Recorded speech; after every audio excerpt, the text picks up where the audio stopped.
গান বাজনা শুনতে আমার মনটি বড় রসে, কোরআন হাদিস শুনতে তাতে মনটি নাহি বসে গো, মনটি নাহি বসে। আসসালামু আলাইকুম ওয়া রাহমাতুল্লাহি ওয়া বারাকাতুহু।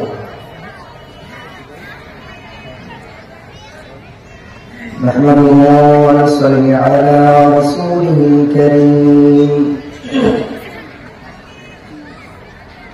وبعد، فأعوذ بالله من الشيطان الرجيم. بسم الله الرحمن الرحيم.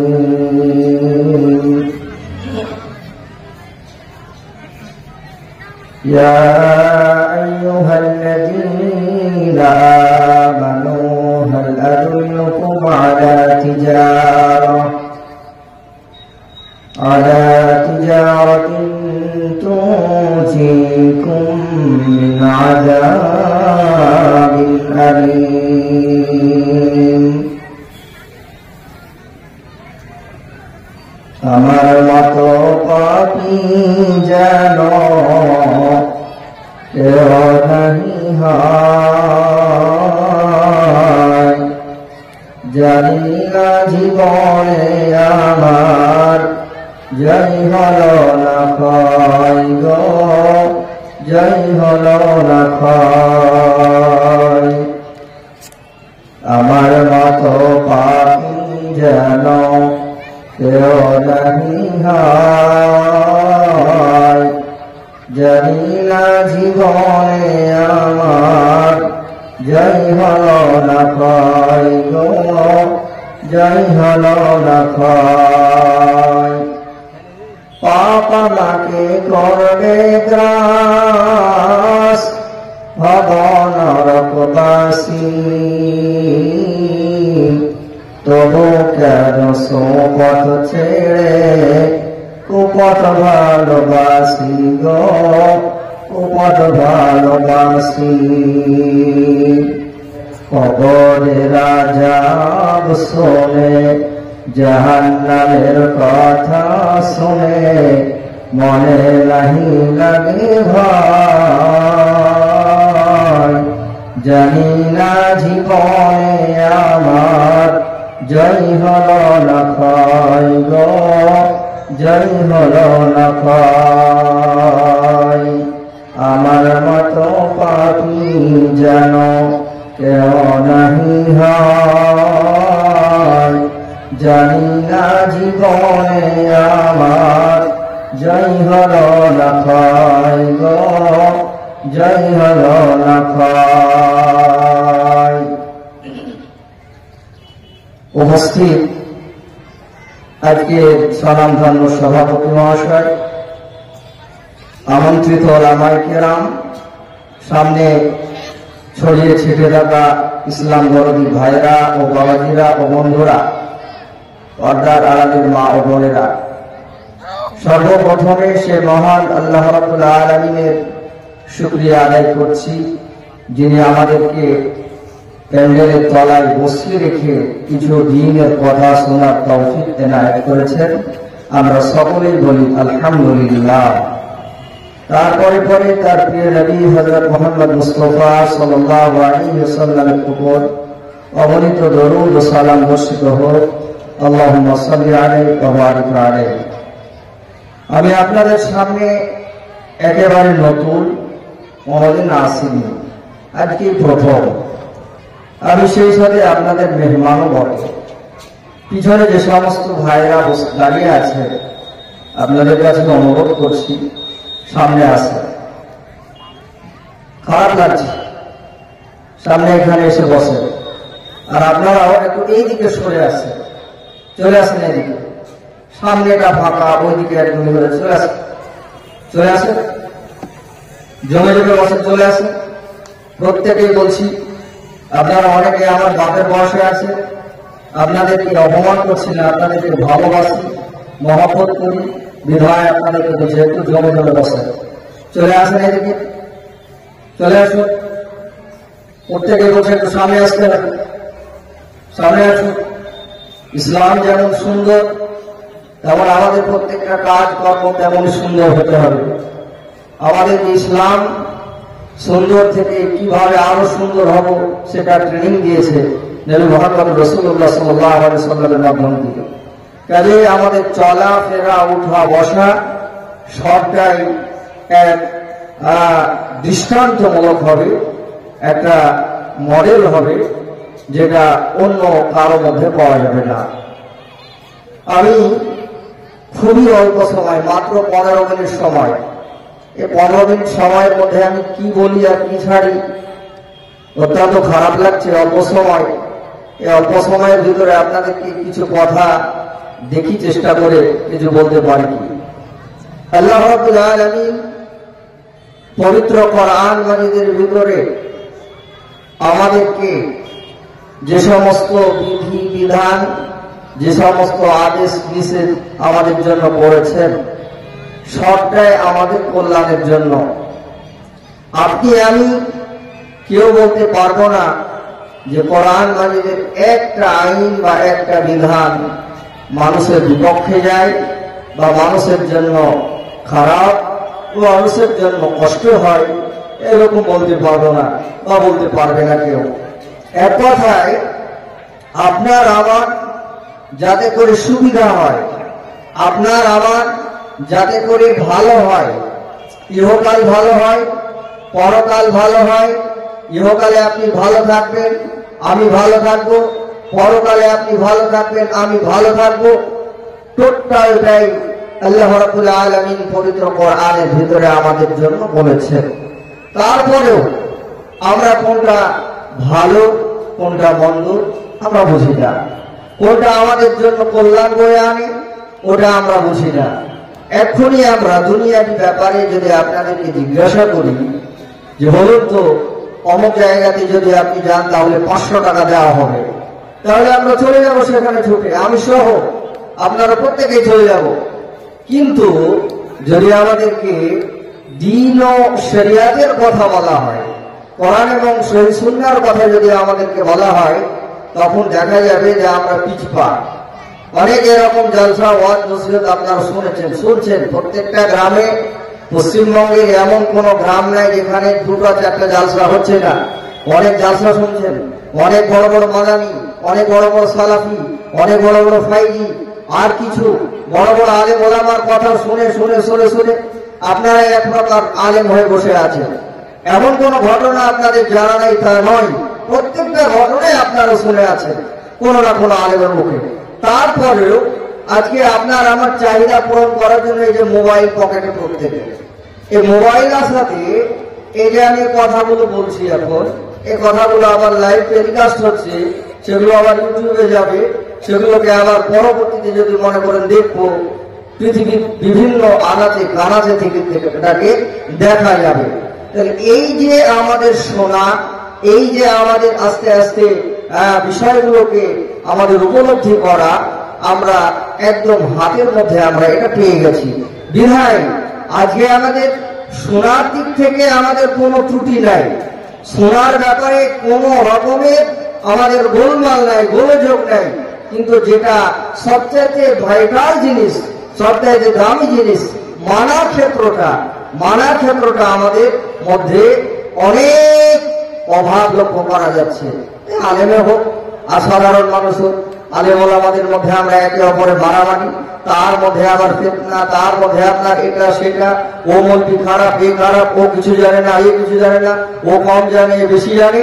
এই রকম আমরা আলেম ওলামাদের মধ্যেও আমাদের বিভেদ। এই জন্য একজন প্রবীণ আলেম দ্বীন মাওলানা হোসেন সালাফি একটা কথা বলে গেছেন, ছোট্ট কবিতাটা কি? শত শত আলেম ধরে দেখতে পাওয়া যায়, ফতোয়াবাজি করে কিন্তু আমল কিছু নাই। কেউ তো তামাক হারাম করে, কেউ তো গিলে খায়, নামাজ পড়ে দোয়া নিয়ে ফাসাদ হয়ে যায়। ইমামতি নিয়ে কত কাড়াকাড়ি করে, একই সঙ্গে দুটি জামাত দেখি জমার ঘরে। আরো একটি নতুন ঝগড়া দেখতে আমি পাই, দেওবন্দিয়ার বেরেলিতে লড়াই হয়ে যায়। পীর পূজা কবর পূজা বেরেলিরা করে, হাদিস ছেড়ে ফেকা নিয়ে দেওবন্দিরা মরে। আহলে হাদিস কাফের নাকি হানাফি আলেম কয়, এদের পিছে নামাজ পড়া ফাসেদ হয়ে যায়। আহলে হাদিস আলেমেরা হানাফিকে বলে, কিয়ামতের মাঠে তোরা যাবি রসাতলে। এক অপরে কাফের বলে, লজ্জা কিছু নাই, কাফের আদালতে আবার বিচার নিতে চাই। একই কোরআন একই রসুল আল্লাহ একজন, তবু কেন এক হতে চায় না এদের মন। আলেমদের কীর্তি দেখে ধন্দ লেগে যায়, ধর্ম তরি ডুবু ডুবু মাঝি চিন্তা নাই। আজকে এই অবস্থা, মাঝ নদীতে নৌকা আর মাঝির কোনো খবর নাই। তাকে আমাদের সব দিক থেকে, আমাদের ভিতরে বাইরে, আভ্যন্তরীণ এবং বাইরে সমস্ত জায়গাতে আজকে ফিতনা ফাসাদে জর্জরিত। একে তো আমাদের মিল্লাতে মিল্লাতে, আবার অপর দিকে দেখা যাবে বহিঃশত্রুদের তাদের দিক থেকে আমাদের ধেয়ে আসছে হাজারো আক্রমণ। কিছুদিন থেকে আপনারা শুনতে পাচ্ছেন ওয়াকফকে কেন্দ্র করে গোটা ভারতের সংখ্যালঘু মহল তোলপাড়। ওয়াকফ সম্পত্তি বলতে যারা আলেম ওলামা তারা জানছেন, সাধারণ মানুষ বুঝতে পারছেন না।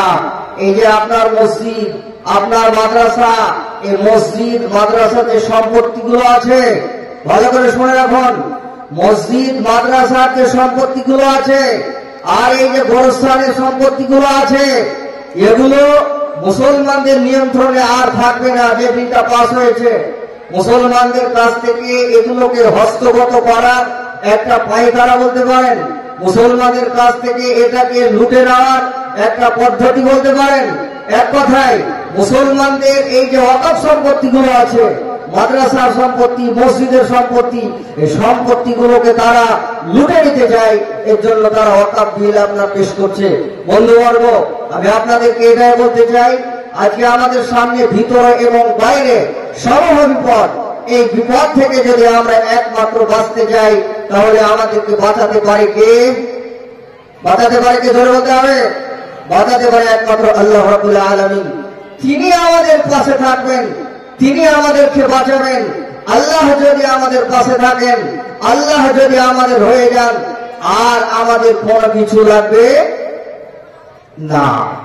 আল্লাহ রাব্বুল আলামিন বলছেন, আউযু বিল্লাহি মিনাশ শাইতানির রাজীম, বিসমিল্লাহির রাহমানির রাহিম। ইয়া আইয়ুহাল্লাযীনা আমানু হাল আদুল্লুকুম আলা তিজারাতিন তুনজিকুম মিন আযাবিন আলীম। আল্লাহ রাব্বুল আলামিন বলেন, ইয়া আইয়ুহাল্লাযীনা আমানু, হে ঈমানদারেরা, হে আল্লাহওয়ালারা, যারা নিজেরা তোমরা নিজেদেরকে ঈমানওয়ালা পরিচয় দিয়েছ, যারা আল্লাহকে মানো, রাসূলকে মানো, কোরআনকে মানো, হাদিসকে মানো, এক কথায় তোমরা যারা পরকালকে বিশ্বাস করো, আল্লাহকে বিশ্বাস করো, রাসূলকে বিশ্বাস করো, কোরআনকে যারা ভালোবাসো, কোরআনকে যারা বিশ্বাস করো। পৃথিবীতে অনেকগুলি পয়গম্বর এসেছিলেন, তাদেরকে তোমরা যারা নবী হিসাবে স্বীকৃতি দাও, বলার পরে আবার তোমাদেরকে উঠে আবার তোমাদের জীবনের হিসাব নিকাশ তোমাদেরকে বুঝিয়ে দিতে হবে। ওই দিনটার উপরে যাদের ঈমান আছে, ওই ঈমানদাররা তোমরা শোনো, হাল আদুল্লুকুম, আমি কি আল্লাহ তোমাদেরকে এমন একটা কিছু বলে দেব না, এমন একটা কথা বলে দিব না? সে কথাটা কি? আলা তিজারাতিন, সে কথাটা হলো এমন একটা ব্যবসা, এমন একটা লাভজনক ব্যবসা, এমন একটা লাভজনক তোমাদেরকে ব্যবসার কথা বলবো না। সে লাভজনক ব্যবসাতে আল্লাহ কি হবে? দুনিয়ার ব্যবসা করলে আপনার টাকা বাড়বে। যদি আপনার মূলধন 5,000 টাকা লাগান, সে 5,000 টাকার মূলধনটা আস্তে আস্তে আস্তে আস্তে 10,000 হবে, ওটা 15,000 হবে, ওটা আপনার 20,000 হবে, এইরকম করে আপনার 1 লাখ হবে, 2 লাখ হবে। এরকম বাড়তে থাকবে, একটা পর্যায়ে আপনার অনেক টাকা হবে। আল্লাহ রাব্বুল আলামিন বলছেন, বান্দা এটা হলো দুনিয়ার হিসাব। এক নম্বর তাদের মূলধন লাগবে, আর এই মূলধনটা তোদের আস্তে আস্তে বাড়বে। কিন্তু আমি আল্লাহ রাব্বুল আলামিন তোদেরকে এমন একটা ব্যবসার কথা বলে দিব রে বান্দা, সে ব্যবসাটা কি? আলা তিজারাতিন, সে ব্যবসাটা হলো তুনজিকুম মিন আযাবিন আলিম, সে ব্যবসাটা হলো ভয়াবহ জাহান্নাম থেকে তোরা বাঁচবি। ভয়াবহ জাহান্নাম থেকে বাঁচার পথ, ভয়াবহ জাহান্নাম থেকে মুক্তির পথ, কিভাবে তোরা জাহান্নাম থেকে বাঁচবি, কিভাবে তোরা জাহান্নাম থেকে মুক্তি পাবি, ওই পথটা কি আমি বলে দেব না? এই পথটা কি? তুমিনুনা বিল্লাহি ওয়া রাসূলিহি ওয়া তুজাহিদুনা ফি সাবিলিল্লাহি বিআমওয়ালিকুম ওয়া আনফুসিকুম যালিকুম খায়রুল লাকুম ইন কুনতুম তা'লামুন। আল্লাহ রাব্বুল আলামিন বলেন, এক নম্বর হলো তুমিনুনা বিল্লাহি, তোরা আল্লাহর উপর ঈমান আনবি। আর কি করবি? ওয়া রাসূলিহি, এবং তার রাসূলের উপর ঈমান আনবি। ওয়া তুজাহিদুনা ফি সাবিলিল্লাহি বিআমওয়ালিকুম ওয়া আনফুসিকুম, আর আমি আল্লাহ রাব্বুল আলামিন তোদেরকে যে জান দিয়েছি, তোদেরকে মাল দিয়েছি, এই জান মাল দিয়ে তোরা আমার রাস্তায় খরচ করবি, আর আমার রাস্তায় তোরা এই জান মালটা লাগাবি। আল্লাহ রাব্বুল আলামিন বলছেন, যালিকুম খায়রুল লাকুম, এটা তোদের জন্য ভালো হবে, এটা তোদের জন্য উত্তম হবে। ইন কুনতুম তা'লামুন, যদি তোরা জানতি, তাহলে তোরা যদি জানতি বা তোদের যদি এটা জানার মতো হতো এর লাভটা কেমন, তাহলে তোরা কি করতি? তাহলে ওই ভয়াবহ আযাব থেকে তোরা বাঁচার জন্য। একটি বাচ্চা হারিয়ে যাওয়া স্টেজে আছে, আপনারা দেখতে পাচ্ছেন। ওই টিভির পর্দায় দেখেন, মা বোন আপনারা কাজ ছেড়ে ছেলেটাকে নিয়ে যান, মেয়ে আছে নয়, নিয়ে যান, বাচ্চাটা যার আছে নিয়ে যান। তাহলে আল্লাহ রাব্বুল আলামিন বলছেন, সে লাভজনক ব্যবসাটা কি? সে লাভজনক ব্যবসাটা হলো জাহান্নাম থেকে তোরা মুক্তি পাবি, জাহান্নাম থেকে তোরা বাঁচবি। তারপরে আল্লাহ রাব্বুল আলামিন বললেন, তুমিনুনা বিল্লাহি ওয়া রাসূলিহি ওয়া তুজাহিদুনা ফি সাবিলিল্লাহি বিআমওয়ালিকুম ওয়া আনফুসিকুম যালিকুম খায়রুল লাকুম ইন কুনতুম তা'লামুন। আল্লাহর উপর ঈমান আনবি, রাসূলের উপর ঈমান আনবি, আর তোরা জান মাল দিয়ে আমার রাস্তায় তোরা কি করবি? জিহাদ করবি, আমার রাস্তায় তোরা সংগ্রাম করবি।